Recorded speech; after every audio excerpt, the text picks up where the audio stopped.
কি বলবেন আজকে এই ঘটনা? আরে আজকে দিদি এসছেন বলে এই যে জিনিসটা হচ্ছে, এগুলো কি দিদি কোনো কাজ করতে পারছে না, মারা যাবে এগুলো, এগুলো কি কাজ? এই কাজের কোনো মূল্য নেই। দিদি এত টাকা বলছে, কোটি কোটি খরচা হচ্ছে, এই কাজ এই জনগণের মন তো আজ কি হতো? কাশ্মীর জেলা মনে হচ্ছে মারার জন্য তো বাড়ি ছিল, এই দীঘাতে এই করলাম তো, এই দীঘাতে কি কাজ না? দীঘাতে উন্নয়ন হচ্ছে, মন্দির করবে বলে আজকে এই যে এটা বললো, আজকে যদি একদিন মারা যেত কি হতো? তার খাওয়া মারা তো যেতই তো, আর একটা তো মারা যেত।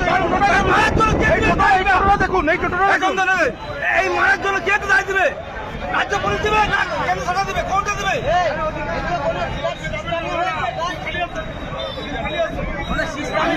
আমার এই যে জায়গাটা, আমার এই জায়গাটা এখানে কেন হবে? উনি করেছেন কেন, কি জন্য? এটা রাজ্য সরকার করেছে, সেটা রাজ্য সরকার এই যে ক্ষমতা, রাজ্য সরকার কি করেছে? এটা কি জন্য করেছে? এটা করার জন্য কি করেছে? আজকে যদি মানুষ মারা যেত কি হতো?